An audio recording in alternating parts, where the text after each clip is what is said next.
Last এপিসোডে আমরা দেখেছিলাম সাকুরা আর তার পুরো ফার্স্ট ইয়ারের দল কিলের হেডকোয়ার্টারের দিকে রওনা দেয়।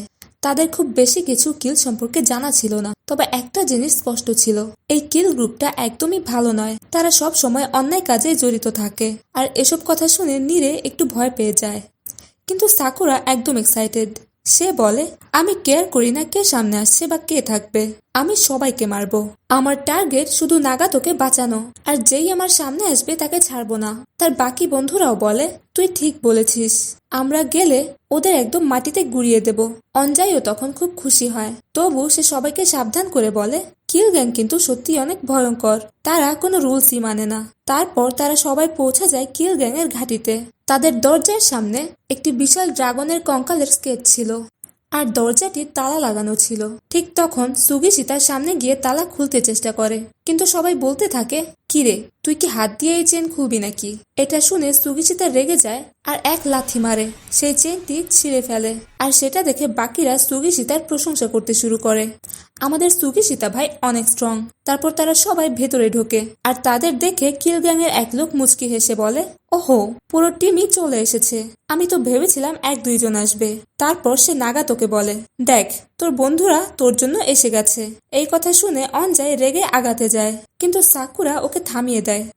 সাকুরা ওই কিল গ্যাং এর মেম্বারটিকে বলে, দেখ আমরা বেশি বকবক করতে আসিনি, চুপচাপ নাগাতোকে দিয়ে দে, আমরা চলে যাব।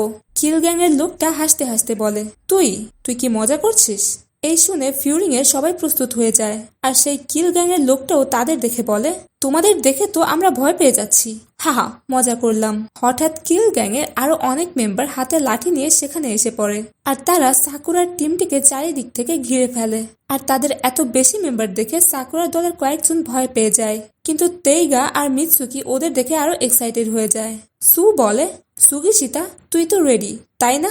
সুগিশিতা বলে, উমেমিয়া যদি এখানে থাকতো তাহলে উনি এদের কাউকে বাঁচতে দিতেন না।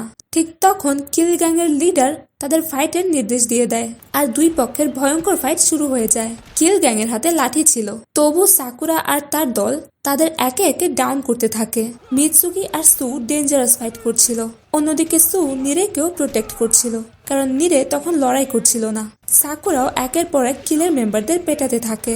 অন্যদিকে কিল গ্যাং এর যে 6 জন উপরে ছিল তারা বলতে থাকে, এই 5 জন একেবারে আলাদা রকম, বাকি সবাই নর্মাল, কিন্তু এরা অনেক বেশি স্ট্রং। ঠিক তখনই অঞ্জাই সাকুরাকে বলে, চলো এখনই আমাদের যেতে হবে, আর নাগাতোকে বাঁচাতে হবে। অঞ্জাই আর সাকুরা একসাথে বেরিয়ে পড়ে, আর বাকিরা তাদের রাস্তা ক্লিয়ার করে দিচ্ছিল। নাগাতোর চোখ পড়ে অঞ্জাইয়ের ওপর। অঞ্জাই সোজা গিয়ে পৌঁছায় কিল গ্যাং এর এক সদস্যের সামনে। সে সরাসরি তাকে একটি ঘুষি মারার জন্য এগিয়ে যায়, কিন্তু ওই লোকটা খুব সহজে সেই আক্রমণটি ডোজ করে। তারপর উল্টে একটা লাথি মারে অঞ্জাইকে। এক লাথিতেই অঞ্জাই মাটিতে লুটিয়ে পড়ে। এই দৃশ্য দেখে সাকুরা একেবারে হতবাক। সে কিছু করার আগেই হঠাৎ করে তার উপরেও একজন আক্রমণ করে দেয়, কিন্তু সাকুরা কোনো মতে সেটি এড়িয়ে যায়। আর সেই লোকটা বলে ওঠে, এবার আমাদের পালা। আরো কয়েকজন নতুন সদস্য ফাইটে নেমে পড়ে। এরা কিল গ্যাং এর মূল 5 জন। এরপর ওদের মুখগুলো একে একে দেখানো হয়, আর সাকুরার সাথে যে লড়বে তার নাম কঙ্গো। উপরে দাঁড়িয়ে থাকা তাদের লিডার বলে ওঠে, ঠিক আছে, এবার শুরু হোক রাউন্ড 2। কঙ্গো সাকুরার দিকে আক্রমণ করতে আসে, কিন্তু সাকুরা দারুণভাবে সেই অ্যাটাকগুলো ডজ করছিল।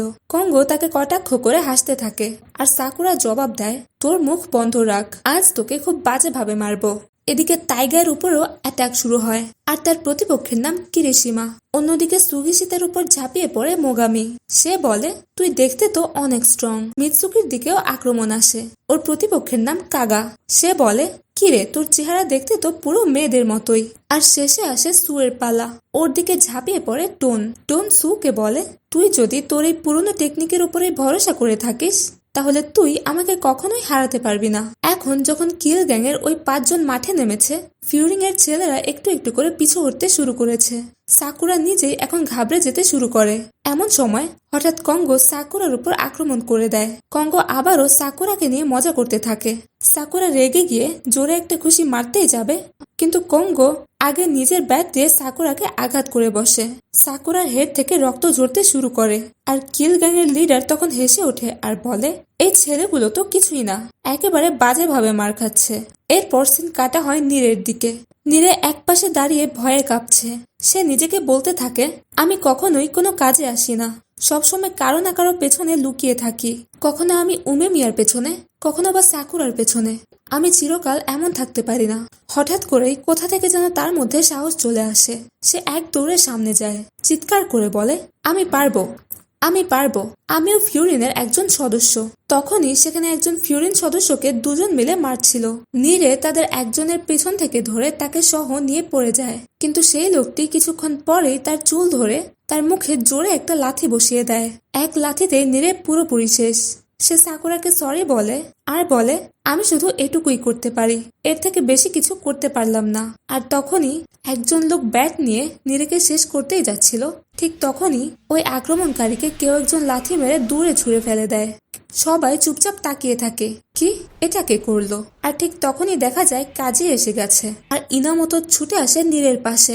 ভাই, তোর ভাগ্য ভালো ছিল, আমরা ঠিক সময়ে চলে এসেছি। এবং কাসুমিও সেখানে আসে। এইভাবে কাজী, ইনামতো আর কাসুমি তিনজন একসাথে মাঠে নামে। এরপর চারপাশে বেশ কয়েকজন লোক একসাথে আলোচনা করতে শুরু করে। এই হেডফোন পরা ছেলেটা একবার রেগে গেলে আমাদের কাউকেই ছাড়বে না। আর তখনই উপরে বসে থাকা কিল গ্যাংয়ের লিডার বলে ওঠে, ও তো প্রথম বর্ষের স্টুডেন্টরা ব্যাকআপ হিসেবে দ্বিতীয় বর্ষদেরও নিয়ে এসেছে, দেখছো ওদেরও ব্যাকআপ আছে। বাট আমি তো শুনেছিলাম ফিউরিনের ছেলেরা টাউনকে রক্ষা করে, কিন্তু তোমরা তো এখন অন্যের ব্যাপারে নাক গলাচ্ছ।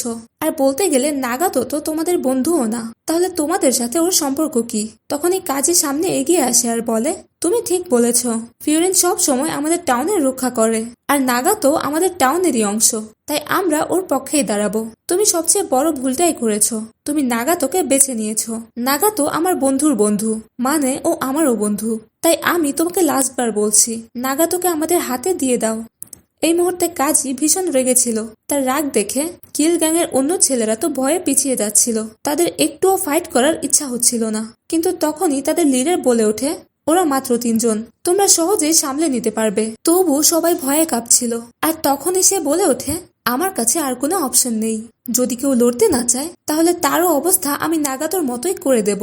এই কথা শোনার পর তারা আর দেরি করে না, সোজা কাজী আর তার দলকে আক্রমণ করে বসে। আর এদিকে ইনামতো আর কাসুমি এতটাই পাওয়ারফুল ছিল, এক লাথি এক ঘুষিতে ৩-৪ জনকে উড়িয়ে দিচ্ছিল। কাজী তখন বলে, তোমরা নিচের দিকটাও সামলাও, আমি উপরের ছেলেটাকে দেখে আসি, যে খুব বার বেড়েছে। এখন দুজন দুজনের দিকে হেভি লুক দিয়ে তাকাচ্ছে। আর ঠিক তখনই আবার ফাইট শুরু হয়। কাসুমি তখন নীরেকে একটা জায়গায় বসিয়ে দেয়। নীরে তখন নিজের উপর প্রচন্ড হতাশ হয়েছিল। আমি আবারও কিছু করতে পারলাম না। ইনামতো বাকি ৫ জনকে বলে, তোমরা নিজেদের ব্যাটেলের দিকে মন দাও, এই ছোটখাটো লোকগুলো আমাদের উপর ছেড়ে দাও, আমরা সহজেই হ্যান্ডেল করে নেব। কাজীকে মারতে একজন এগিয়ে আসে, কিন্তু সে এক হাতে ওদের হ্যান্ডেল করে ফেলে। ও তখন উপরে উঠতে যাচ্ছিল, কিন্তু তখনই পাশে অঞ্জাইকে দেখে। ওকেও ঠিক নীরের মতোই সাইডে রেস্ট নিতে বলে।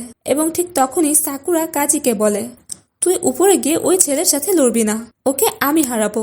ওদিকে সাকুরার অপোনেন্ট বলে, ভাই আগে আমাকে হারাও, তারপর ওপরে যাও। আর তখনই কাজী সোজা গিয়ে ঢুকে পড়ে সাকুরা আর কঙ্গোর ব্যাটেলের মাঝে। কঙ্গো অবাক হয়ে বলে, তুই হঠাৎ ব্যাটেলের মাঝে কেন? ও প্রায় কাজীকে মারতে যাচ্ছিল, কিন্তু কাজীর অরা দেখে সে চুপচাপ পিছিয়ে যায়। তখন কাজী বলে, তুই আসলে কি বলতে চাইছিস? সাকুরা তখন বলে, আমি ওই উপরের ছেলেটির সাথে লড়বো। এই কথা শুনে কাজী সরাসরি সাকুরার গালে এক ঘুষি মারে আর বলে ওঠে, তুই পাগল নাকি? আমি জানি তুই অনেক স্ট্রং, তুই উপরের ছেলেটাকে হারাতে পারবি, কিন্তু তোর মনটাই তো ফাইটে নেই, তাই তুই এখনো ওই তুচ্ছ ছেলেটাকেও হারাতে পারিসনি। তুই যদি এটাই না পারছিস, তাহলে তুই তোর বন্ধুদের কিভাবে বাঁচাবি? আর এরকম মনোভাব নিয়ে তুই নিজের দলের লিডার হতে চাস? সাকুরা তখন কাজীর কথা বুঝতে পারে। কাজী তখন বলে, তুই চিন্তা করিস না, তোর জায়গায় আমি ওকে মারবো। সাকুরা বলে, আমি ওর গালে আঘাত দেখতে চাই। এদিকে কঙ্গো তখন খুশি হয়ে বলে, যাক বাবা, তাহলে আমাকে আর ওই মনস্টারটির সাথে লড়তে হবে না। ঠিক তখনই সাকুরা নিজে নিজের গালে এক ঘুষি মারে আর কঙ্গোকে বলে, চল এখন লড়াই করি, আমি তোর সাথে আর সময় নষ্ট করতে চাই না। এইভাবেই প্রথম এপিসোড এখানেই শেষ হয়। তোমরা কমেন্টে জানাও এই এপিসোড কেমন লাগলো।